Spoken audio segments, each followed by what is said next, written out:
এই দেলোয়ার ভাইকে পিটাইয়া পিটাইয়া সব শেষ করছে।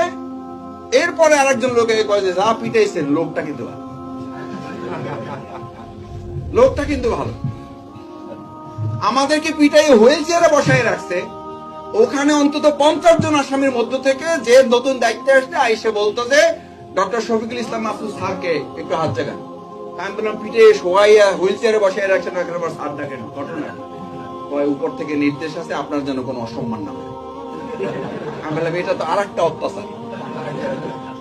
পিঠাই হুইল চেয়ারে বসায় রেখে এখন কি ডাকতেছে স্যার ডাকতে। আবার খাবার সময় ওখানকার বলা হয় যে ডিবির মাইরও ভালো, মিন্টু রোডের মাইরও ভালো, খাওয়া ভালো। আমি ওই 67 দিনে এটা আবার বলি আপনাদের আল্লাহ নিয়ামত, যে ইব্রাহিম আলাইহিস সালাম যেমন বলছিলেন না যে আমার ওই 41 দিন বা আমার ওই 40 দিন যে আগুনে তারা আমারে ফালাই রাখছিল, ওইটা ছিল গোটা জীবনের মধ্যে আমার সবচেয়ে আরামের দিন। সুবহানাল্লাহ।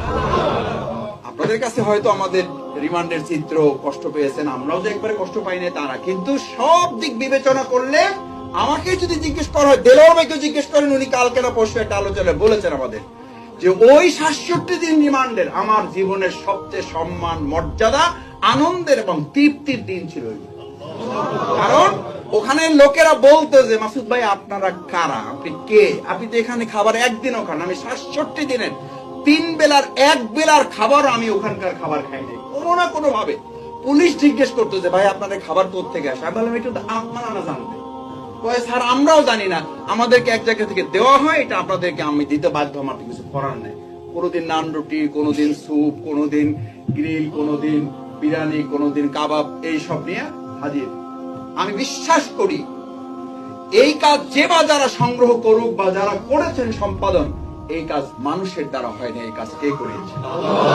আমি ওনার একদম কানের কাছে যখন ওনাকে ফাঁসিতে নিয়ে যাবে সেদিন আমার সাথে ওনাকে বের করেছেন ফাঁসিতে নেওয়ার জন্য ইয়া চেঞ্জ করতে, আর আমাকে বের করেছেন কোর্টে নেওয়ার জন্য। সৌভাগ্যবশত সুবেদার যিনি ছিল বলে যে মাসুদের চান্স যেহেতু হয়েছে উনি হাঁটতে থাকবে, আপনি একটু জোরে হাঁটবেন, হাইটা ওনার হাত ধরে ফেলবেন, কোলাকুলি ফেরবেন, কোলাকুলির মধ্যে থাকা অবস্থায় আমি আপনাকে ছাড়াই নিয়ে আসবো যাতে আমার কোনো সমস্যা না হয়, বাট আপনি কোলাকুলি মিস করবেন না। সুবহানাল্লাহ।